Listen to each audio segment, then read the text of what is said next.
최고위원회의를 속개합니다. 문재인 당대표의 발언이 있겠습니다. 주말 집회는 가두행정까지 평화적으로 잘 끝났습니다. 집회에 참여한 시민들이 함께 평화를 지켰습니다. 집회와 행진을 지켜보신 시민들도 불편을 감수해 주시고 격려를 보내주셨습니다. 성숙한 민주 시민의식을 보여주신 모든 시민들께 감사의 말씀을 드립니다. 또한 평화적 집회 관리를 위해 수고하신 경찰의 도고에도 감사드립니다. 경찰의 차벽이 사라지니 평화가 왔습니다. 차벽이 없으니 집회 참가자와 경찰 사이의 충돌도 없었습니다. 결국 평화 집회는 정부의 태도에 달렸다는 것이 증명되었습니다. 집회와 시위를 자유롭게 할 수 없는 나라는 독재국가입니다. 집회와 시위를 자유롭게 할 수 있는 나라는 민주국가입니다. 집회와 시위가 필요 없는 나라는 복지국가입니다. 복지국가로 가야 할 시기에 우리는 집회와 시위의 자유가 탄압받는 독재국가로 회귀하고 있습니다. 박근혜 정부 들어 국민의 민생투쟁이 민주화 투쟁이 되었습니다. 집회 시위에 알레르기처럼 반응하는 정부의 과잉 대응 때문입니다. 시위를 하지 않아도 되는 사회가 되려면 정부가 국민들의 목소리에 귀를 기울이는 것이 먼저입니다.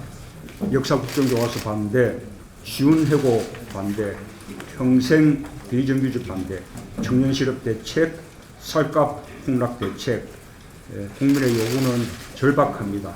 정부가 계속해서 국민의 목소리를 외면한다면 더 많은 시민들이 광장으로 나오게 될 것입니다. 새누리당의 과반 의석에 대한 집착과 기득권 지키기가 선거구 협정을 어렵게 하고 있습니다. 지난주 정의화 국회의장의 중재에 의해 이병석 정개특위위원장의 중재안으로 의견이 모아지는 듯 했는데 투표의 비례성 강화 방안을 적극 검토하겠다던 새누리당이 어제 빈손으로 와서 자기 당 정개특위위원장의 중재안조차 거듭찼습니다. 아무런 대안도 없이 오직 19대 때처럼 42%대의 정당 득표로 과반 의석을 차지하겠다는 욕심과 집착만 보이고 있습니다. 이렇게 여야가 의견 접근을 했다가 다시 원점으로 돌아간 것이 몇 번째인지 모르겠습니다. 이번에는 청와대의 개입과 조종이 없었기를 바랍니다. 우리 당의 입장은 분명합니다. 지역구도 완화와 비례성 강화 방안이 강구된다면 그 전제 위에서 농어촌 지역구 지키기를 위해서 비례대표 수의 조정을 검토할 수 있다는 것입니다. 새누리당의 전향적인 태도와 결단을 촉구합니다. 이상입니다. 이어서 정성래 의원의 발언이 있겠습니다. 박근혜 정부는 집회가 평화로운지 따지기 전에 국민의 삶이 평화로운지 먼저 살펴보시기 바랍니다. 지난 12월 5일 민중 총궐기는 매우 평화롭게 치러졌습니다. 우리 당 의원님들도 50명 넘게 참여해서 평화의 지킴이 활동을 했습니다. 경찰은 폭력 집회가 될 것이 뻔하다는 식으로 궁예의 간신법을 동원해 집회를 불허했다가 법원으로부터 제지당하고 망신을 당했습니다.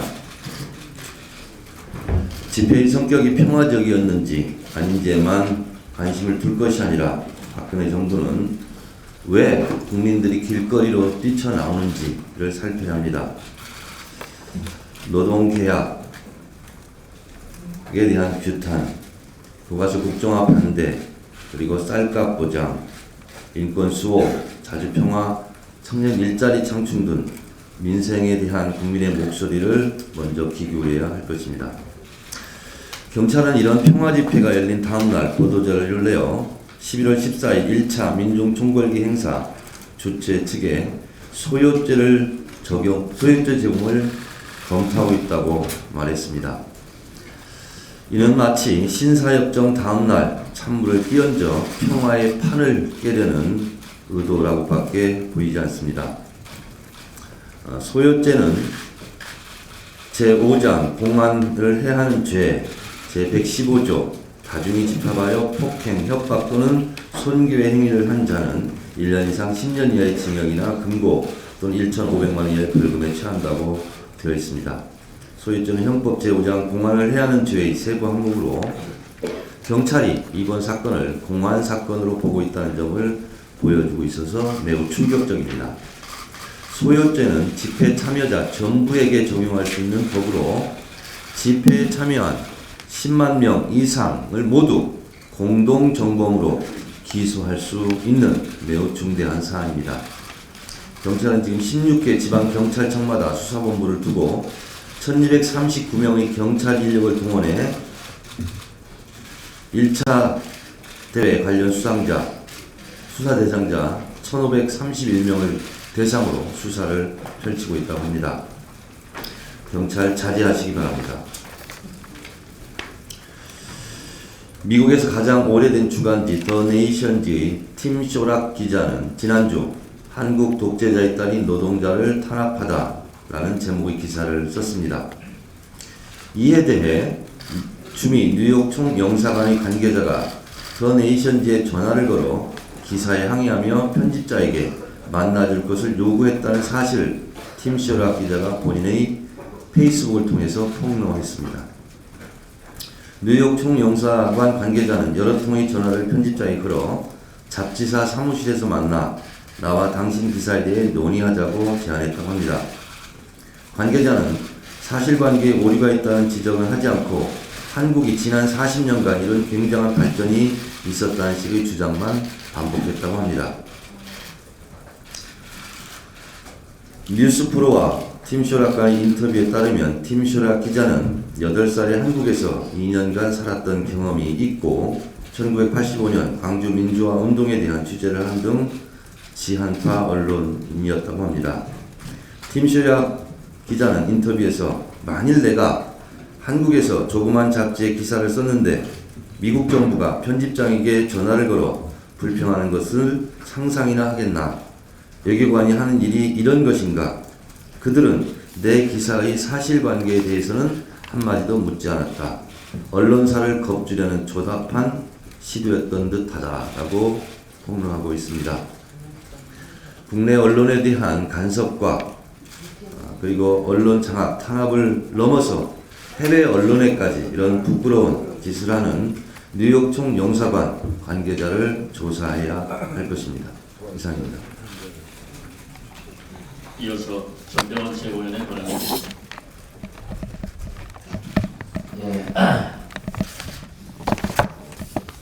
지난 토요일에 열린 2차 민중총궐기대회가 평화집회의 모범적인 모습을 보여주며 무사히 끝났습니다. 성숙한 시민의식의 힘이 돋보였습니다. 이번 집회의 평화적 마무리로 그동안의 폭력 사태가 왜 벌어졌는지 그리고 그 책임의 최종적인 귀책이 어디에 있는지를 그대로 보여줬다고 생각을 합니다. 정부는 국민의 권리인 집회의 자유를 억압하며 민주주의를 퇴행시키려 하지 말고 국민들이 광장에서 모여서 국민들이 절규하고 비명을 지르는 그리고 소통을 하고 싶어하는 말하고 싶어하는 것이 무엇인지 귀 기울여야 할 때입니다. 이제 평화 집회로 종료가 되었고 앞으로 모든 집회가 평화의 집회로 정착하는 중요한 계기가 되기를 바라면서 경찰이 시민들을 상대로 한 소송은 더 이상 무의미한 만큼 국민의 혈세를 낭비하지 말고 모든 소송도 취소하고 종료시켜줄 것을 강력하게 촉구합니다. 앞서 정청래 최고도 말씀하셨습니다만 미국 최고 역사를 자랑하는 주간지 더 네이션도 최근 뉴욕타임스나 월스트리트 저널, BBC, 파이낸셜 타임스 등 세계 유수 언론에서 앞다투어 박근혜 정권의 독선과 시민 탄압을 비판하고 있는데 마침내 더 미국 최고 역사를 자랑하는 주간지 더 네이션도 비판에 합류를 했습니다. 노동자와 시민들을 탄압하고 독재 정치를 심화시키고 있다고 박근혜 정권을 통렬하게 지적을 했습니다. 이후에 더 네이션 편집장에게 우리 정부 차원의 항의와 압력이 가해졌다라는 충격적인 사실이 밝혀졌습니다. 뉴욕 총영사가 더 네이션 편집장에게 수차례 전화를 하고 이메일을 보내면서 기사에 항의했다고 하는 것입니다. 참으로 부끄러운 한국의 자화상입니다. 한국식 언론 탄압을 미국에 수출을 하는 것 아닌지 묻고 싶습니다. 국민의 세금을 거두어서 국가의 위상을 확립하고 국격을 추스리라고 나가 있는 외교관이 오히려 국격을 추락시키는 쪽으로 활동을 하고 있는 것입니다. 이와 관련해서 엄중한 조사가 필요할 것입니다. 또한 이 총영사의 행태는 총영사 개인의 문제가 아니라 정부 차원의 문제인 만큼 정부 차원의 엄중한 해명과 그리고 사과를 요구합니다. 지금 우리 당을 바라보는 국민과 당원들의 눈길과 걱정이 참으로 큰 탄식을 갖게 합니다. 지금 그 어떤 수식어를 갖다 붙여도 우리에게 필요한 최고의 혁신은 단결과 단합입니다. 우리가 진정으로 상대에서 싸워야 할 상대가 누구인지를 정확하게 구분하고 정확하게 상대해야 합니다. 더 이상 우리끼리의 손가락질과 우리끼리의 내부는 국민을 피곤하고 지치게 만들 뿐입니다. 화합은 보배이며 분파는 독배입니다. 단결은 보약이고 분열은 우리에게 독약입니다. 안 대표께서도 말씀하셨듯이 안 대표께서 통합을 위한 노력을 해오신 것을 감사하게 생각하고 또 존경과 존중을 보냅니다.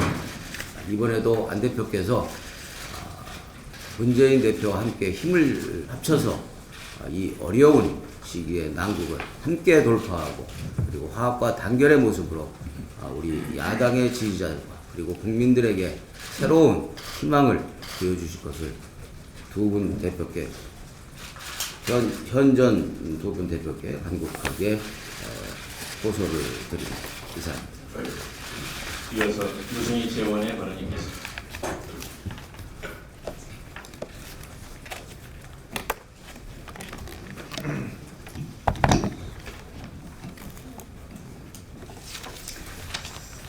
광장에 차벽이 사라지자 평화가 찾아왔습니다. 경찰은 불법 행위가 일어날 것이 명백한 집회라며 집회 금지 통고를 했지만 법원이 집행 정지 가처분 신청을 받아들였습니다. 그 결과 평화 집회와 행진을 진행할 수 있게 되었습니다. 5일 열린 2차 민중 총궐기 집회는 아무런 물리적 충돌 없이 끝났습니다. 당초 경찰과 정부 당국이 민중 총궐기 대회를 불법 폭력 시위로 규정한 것이 기회였던 것으로 드러났습니다. 이것은 집회 자체를 무산시키려는 의도가 다분했던 것이 아닌가 의심스럽습니다. 이번 평화 집회를 계기로 정부 당국은 민주주의와 생존권을 위해서 거리에 나온 시민을 폭도로 취급했던 그 행태를 반드시 바로잡기를 진심으로 바랍니다.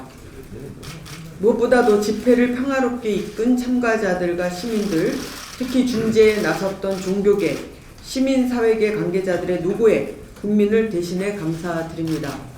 이제 다시 본질적인 질문, 첫 번째 질문으로 돌아가야 합니다.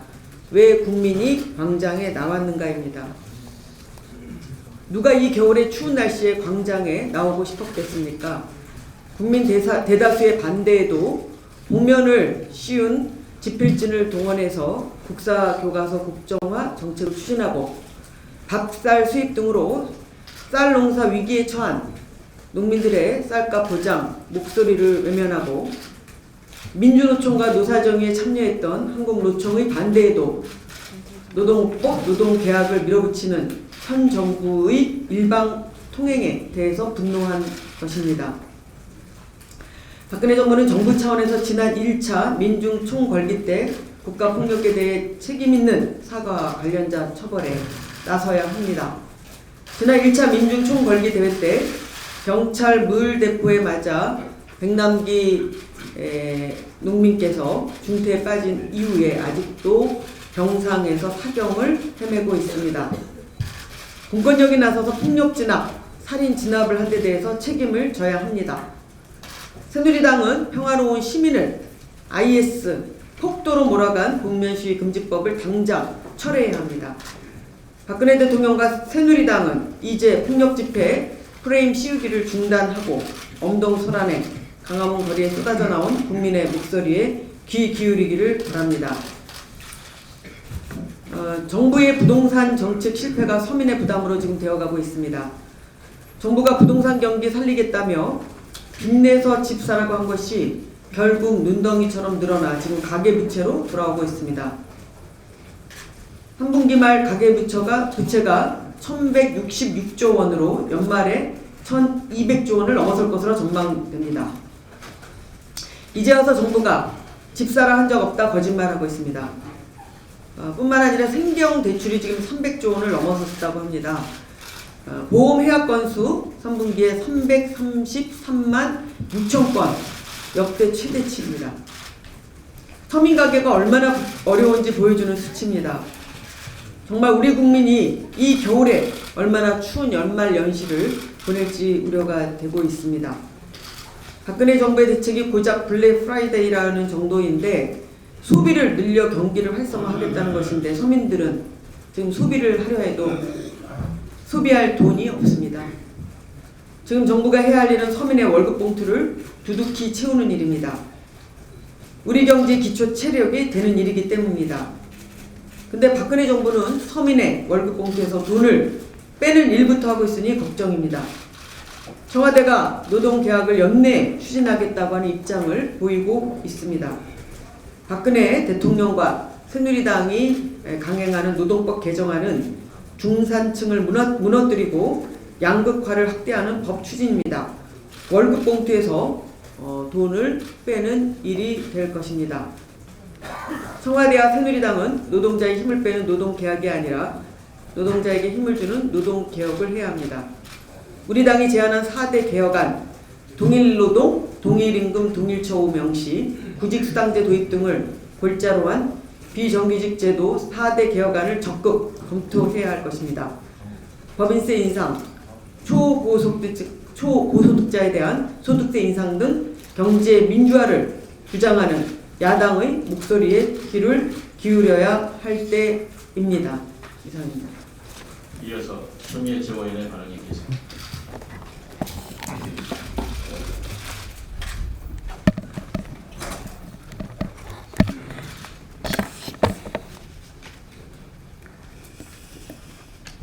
평화의 집회로 끝나서 무척 다행입니다.